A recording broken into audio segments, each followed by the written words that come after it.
talking Marywood men's basketball here on the John Mendola Show. Enrico Mastroianni. Coach, talk a little bit about just trying to grow, game by game. You go through stretches, you get a couple of wins, you get some losses. Things don't always go maybe the way you envision, but nonetheless, you got to show up every day. You got to work hard in practice, and you got to hope to win the day, whether it's practice day or game day. Yeah. We preach to the guys about winning every day and just show up and do the work. I mean, it's every program goes through ups and downs, and we've been fortunate the last couple of years. We've had two of our best seasons ever, and we graduated a lot of our talent, a lot of our scoring. But we have guys in the program now that are capable and are doing great things, and we're just waiting for everything to kind of align and get clicking for us. And I know that sooner or later that's going to take place. We have to keep moving forward no matter what. Everybody starts to chase a little bit when you start falling behind. Coaches, players, in life, in your family. Yeah. We all do it. 100%. Talk a little bit about keeping things in perspective. I know you're a student of the game. You're a student of life. You're always trying to preach the right message. So try to tell us your story about that. Yeah, I mean, I tell the guys, it's about, wins and losses, but it's about more than that. I mean, we've been fortunate to have guys that are dedicated students.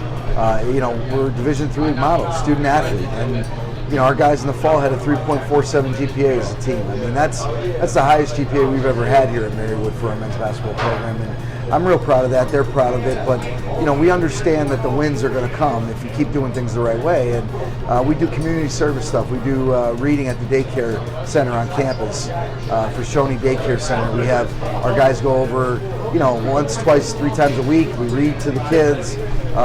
They get a lot of enjoyment out of that. It's about the community and being part of that, and the Coaches versus Cancer events that are going on.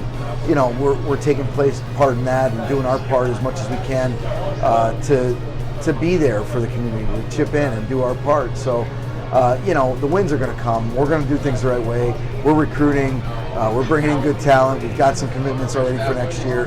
We're looking forward to how this class shapes up. But in the end, it's about building and developing people, and we know we're doing that the right way. Right fit is so important. You're looking for guys, hey, you want to be a student athlete at Marywood University. These are the courses we offer. These are, you know what you're going to get there. So talk a little bit about the selling part of it. Marywood has a lot to offer. Great academic institution. Yeah, it's incredible. I mean, and again, the campus community, the feel on campus, it's like a home away from home feeling. So many times people don't know what they're going to get when they come to visit us, and then they step on campus and come through the arches, and it's like, wow, it's a whole new world opened up for you, and a lot of kids tell us after their visit and their parents that they never expected to be that impressed, and they are. When they leave, they want to come back again. Our job is to keep being in the forefront, keep putting our name out there, keep putting our product out there, because we know that we have a good product to sell, and it's not a fit for everybody. We tell everybody all the time, every student is not for every school is not for every student. That's just the way life goes. But I do think that we have a great opportunity for kids that want to be a part of something special, want to take part in everything and get their hand in everything and actually accomplish things, not just be, moving along with everybody else, but actually get involved. You're a family guy. Yeah. And I'm sure your message to the parents of these student athletes is, listen, family time is really important. But there's going to be family time with your own and family time here at Marywood, and just like you're balancing it with your own family. And then there's other things that you have to sell. But ultimately, it's a product you're going to put out, and you've done a real nice job of making sure that, as you said, academics are very important.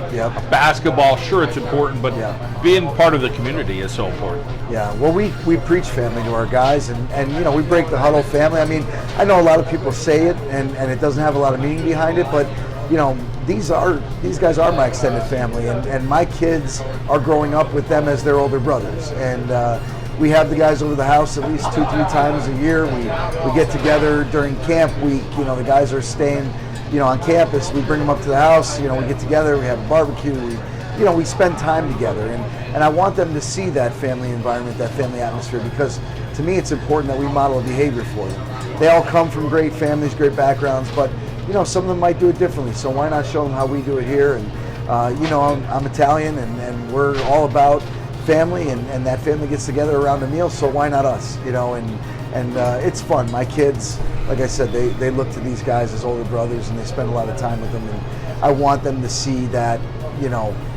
no matter what status people have in life, you can always connect with somebody on a different level, and I'm grateful that these guys are open and willing to do that. So. What do you want to see out of this team between now and the end of the season, whenever that may be? Yeah. What are some points that you're like, okay, I'd like to see us grow in this area and in this area? Well, we started off the season in a rough spot. We started off 0-4, and then we won like 5 or 7 games, and we've kind of been up and down a little bit since then. So I really want to see some consistency. I want to see them get after it, compete hard, do the things that we're preaching for you to do. I mean, defensively, have a signature identity. Let's get to where we want to go defensively.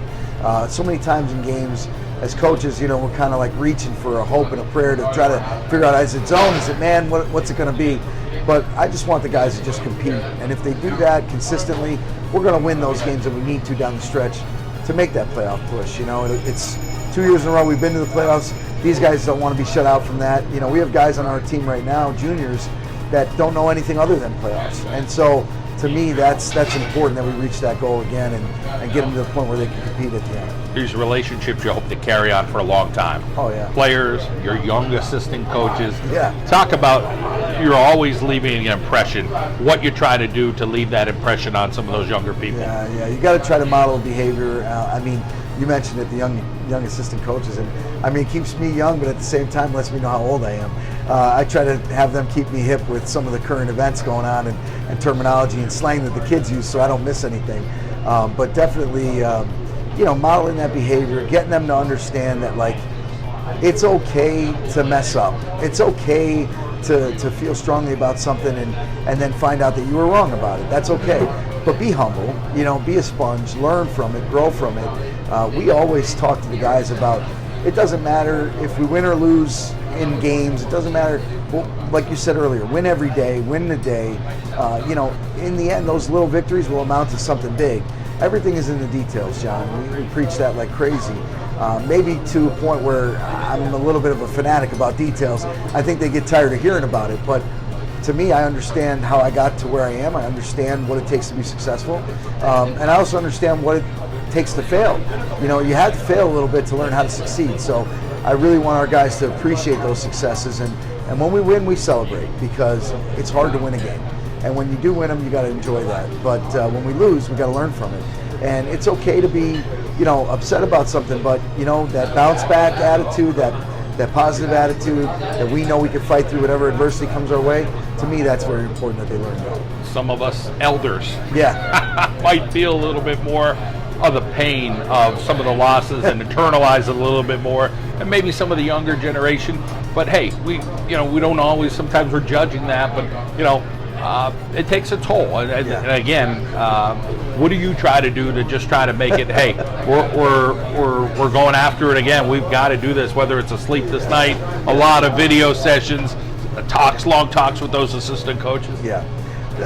Coach speak is real helpful, because you have to try to spin a positive. But the truth of the matter is, it doesn't go away for me, and I go home at night, and after a loss, it's grueling. It's hard on me. It's hard on my family, because you do take it home with you. I can't turn it off. I say to everybody since I started, I'm the Marywood men's basketball coach. 365 days a year, 24 hours a day. That doesn't stop. But you do have to compartmentalize a little bit. If my son needs somebody to sit down and wrestle with him and play with Legos, I got to do that, and even if I'm upset about what happened that day, somehow you got to shake it off.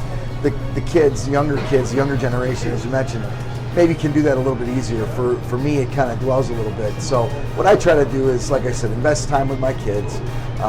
It's as many quiet moments as I can with my wife. I try to find them. We don't get many with 3 young children in the house and my career all over the map. It's hard, but when we do get them, we try to take advantage of them. I listen to a lot of podcasts, a lot of coaches talking about things that they go through. I try to find guys that, even in the business that I have friendships with, and just try to bounce ideas off them, try to relate in some way. It's funny how much positive affirmation can do for you. And sometimes as a coach, when you're falling on hard times, you need that more than you even realize. we're too proud sometimes to really ask for it. But I feel like I got a lot of angels out there, a lot of guys that give me a call when things aren't going so well and check in and just say, hey, you're good, man. Everything's going to be fine. Stay positive. So, yeah. One thing getting to know you over the years is you own it. Yeah. You're a hard worker. You're always looking at the positives, and whatever you guys are going through, wins, losses, I know in the end you're going to hold your head high and say, hey, we gave it a shot, and keep up the great work with your student athletes, doing a great job in the classroom, and we know the wins are coming on the court for Marywood. Absolutely, man. I appreciate it. Thank you so much for having us, John.